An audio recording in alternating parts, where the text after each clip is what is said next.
Vamos lá ao comentário em si, né? 1 João, capítulo 3, versículo 1.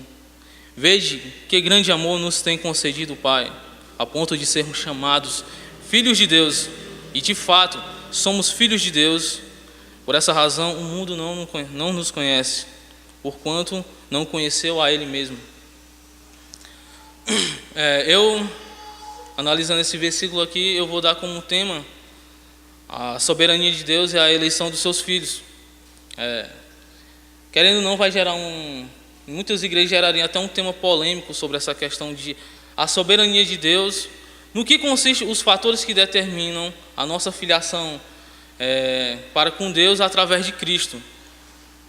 E a Bíblia, ela é bem clara, ela enfatiza bastante que todos nós somos criaturas de Deus. Genericamente a gente poderia dizer que somos filhos, mas através da criação, que sempre vai nos colocar através como criaturas, e isso deixa bem claro lá em Colossenses 1,16. Mas filho mesmo, essa questão de relacionamento pai para com filho, só quem pode ostentar o título de ser filho de Deus é aquele que nasceu de novo, através de Jesus Cristo. E lá no Evangelho de João, no capítulo 1, se vocês quiserem abrir, pode ficar à vontade. Lá em João 1,12, fala assim: mas a todos quanto o receberam, deu-lhes o poder de serem feitos filhos de Deus, a saber, os que creem no seu nome. Haja vista que essa verdade ela tem gerado várias cosmovisões do seguinte tema. Temos linhas teológicas chamadas arminianas, onde essa filiação se dá através da vontade do homem, onde quando ele exercer a sua fé, ele pode se tornar um filho de Deus através da sua fé. Existe também o universalismo, que todos nós já nascemos filhos de Deus. Ainda que a gente não aceite Cristo, todos nós somos filhos de Deus, ainda excluindo Jesus dessa obra chamada salvação.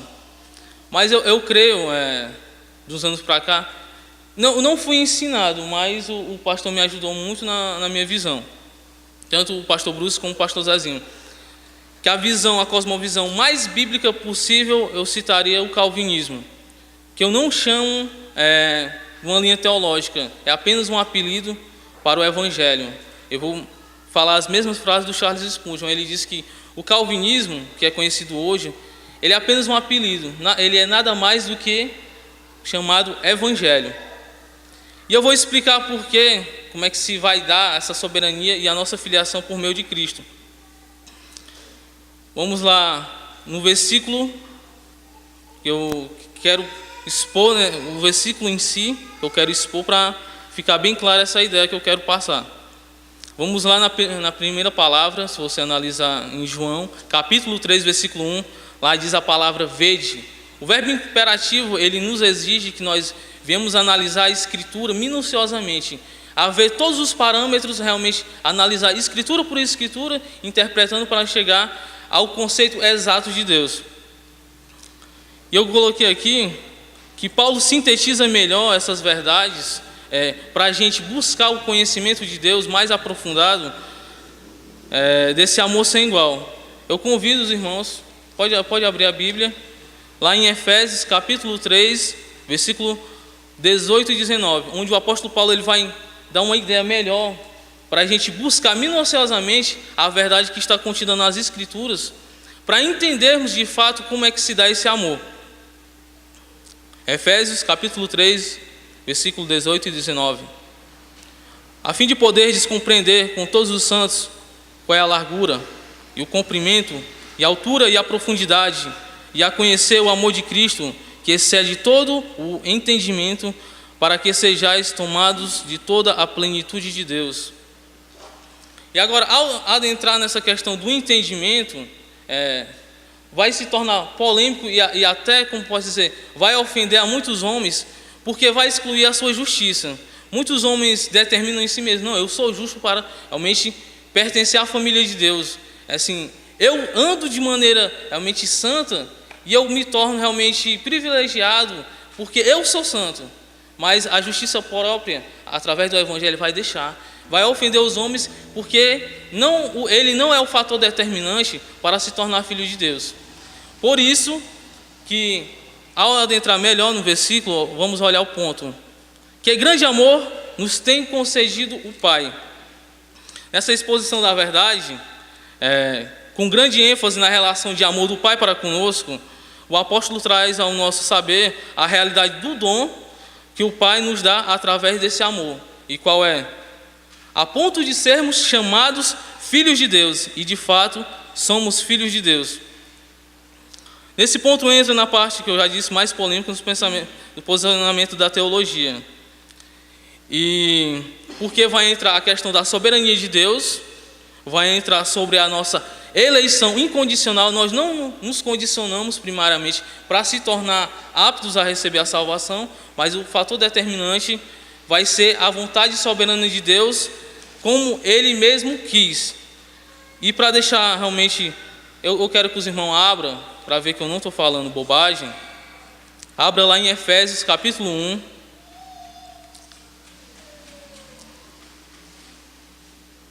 Efésios capítulo 1, versículo do 4 ao 6. Vamos lá a leitura. Assim como nos escolheu nele, antes da fundação do mundo, para sermos santos e irrepreensíveis perante ele, e em amor nos predestinou para ele, para a adoção de filhos, por meio de Jesus Cristo, segundo o beneplácito de sua vontade, para louvor da glória de sua graça, que ele nos concedeu gratuitamente no amado. E, vendo esse versículo, nós vemos a palavra antes da fundação do mundo. Realmente a eleição, ela se dá, a salvação se dá antes realmente de ter sido criado, como Deus quis. E deixando bem claro que o fator que determina foi a própria vontade de Deus, foi o próprio consentimento de Deus. Isso é tão verdadeiro que nesse versículo seguinte que a gente leu, fala que foi segundo o beneplácito de sua vontade. O que é beneplácito? Foi o seu consentimento, foi a sua realmente aprovação de sua vontade nos escolher, realmente antecipadamente, antes da fundação do mundo, para sermos santos e irrepreensíveis. E é tão provável que não se baseie em obras, nem na sua fé, nem em coisas boas que a gente faz. Lá em Romanos, capítulo 9, no versículo 11, é falado sobre a eleição dos gêmeos Esaú e Jacó. E lá deixa bem claro que antes dos gêmeos ter nascido, antes de praticar boas obras, para que prevalecesse a eleição de Deus, Deus já tinha escolhido, Ele já tinha chamado qual ia ser, sair de lá, a descendência de Deus, o povo escolhido. E para deixar mais claro que não é apenas uma questão de escolha, mas tem um processo seguinte, porque nós sabemos que Deus nos escolheu, mas qual é o resultado dessa escolha incondicional? É a fé. E eu quero provar isso, que a nossa adoção, quando a gente crê em Cristo, ela nos torna filho de Deus, realmente através da fé. E nesse versículo que eu li, muitas pessoas têm utilizado para dizer, não, a salvação é todos quantos quiserem. Realmente não é para todos quantos quiserem, é aquele que Deus quis se revelar, que Deus chamou para si. Muita gente pensa que o ser humano tem nascido neutro. Eu nasci neutro, eu não sou pecador e nem sou santo. Mas eu vou crescendo, quando chegar em determinado momento, eu posso escolher a Deus ou eu posso recusar. Mas na verdade é essa, que todos nós somos conhecidos como filhos da ira. Nós nascemos e andando no nosso curso natural de vida, se Deus não intervir, nós realmente merecemos e seremos condenados. O final realmente do nosso caminhar será a condenação eterna. E no versículo 16, realmente prova que não o que determina, não é minha vontade nem a sua, mas sempre é o fato de Deus assim escolher e fazer conforme o seu consentimento. Lá em Romanos 16, que eu chamo o calcanhar de Aquiles da teologia arminianista, lá fala assim que, assim pois não depende de quem quer ou de quem corre, mas de usar Deus a sua misericórdia. E como saberemos que através da nossa eleição, que somos filhos de Deus? Eu convido vocês para abrir Romanos 8, o que nos dá a certeza realmente, não, se Deus escolheu, mas como é que eu poderia saber que eu sou um escolhido de Deus, um filho de Deus? realmente, se você foi escolhido, realmente o resultado da sua eleição se dá pelo único fato chamado fé. Romanos 8, versículos 14 ao 16. Lá diz: pois todos os que são guiados pelo Espírito de Deus são filhos de Deus, porque não recebeste o espírito de escravidão para viverdes outra vez atemorizados, mas recebestes o espírito de adoção, baseado no qual clamamos: Abba, Pai. O próprio Espírito testifica com o nosso espírito que somos filhos de Deus. E é tão, como posso dizer, extraordinário o que consiste esse amor por Deus, por nossa essa relação de amor, que Ele nos adotou. Nós somos miseráveis pecadores, mas Ele nos adotou como filho. E diferente da adoção que se dá terrena, por mais que um pai ame seu filho, por mais que ele distribua bens, doe todas as suas riquezas à pessoa, recubra ele de todo o bem necessário que venha suprir suas necessidades, mas só Deus aqui nesse versículo explica que a adoção de filhos, realmente, além de nos doar promessas, realmente nos tornar herdeiros com Cristo, Ele nos transfere para a gente características realmente que só um filho de Deus pode receber, que é andar santos e irrepreensíveis, realmente andar em sua justiça, como vimos no capítulo 1 de Efésios. E para realmente não nos demorar mais, na última parte do versículo fala: por essa razão o mundo não nos conhece. Aqui deixa claramente sobre a questão das características dos filhos de Deus. Realmente, se somos escolhidos por Deus, nós devemos manifestar a fé e a santidade.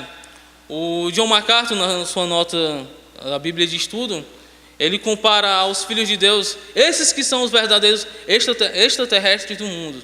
Por quê? Porque eles vivem um estilo de vida tão diferente dos não nascidos de novo, que realmente você vê que é um estilo de vida completamente diferente. Essas pessoas não pertencem a esse mundo. Realmente é uma identidade cristã que é peculiar somente aos nascidos de novo. Tanto que a Bíblia, ao se referir nos nascidos de novo, ela usa palavras, figuras de linguagem como peregrinos, estrangeiros ou forasteiros, que nós podemos ver em Hebreus 11 e no versículo 13. Hebreus 11, versículo 13. E para deixar bem claro essa linha, para concluir essa linha de raciocínio, vamos abrir João, capítulo 1, o Evangelho de João, porque eu quero derrubar uma objeção arminiana sobre a questão da eleição de Deus, que as pessoas pensam que é a fé que resulta da eleição, mas aqui a Bíblia deixa bem claro que de antemão Deus nos escolheu.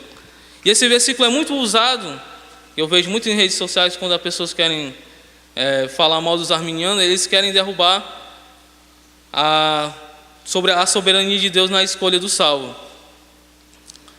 João 1, versículo 12.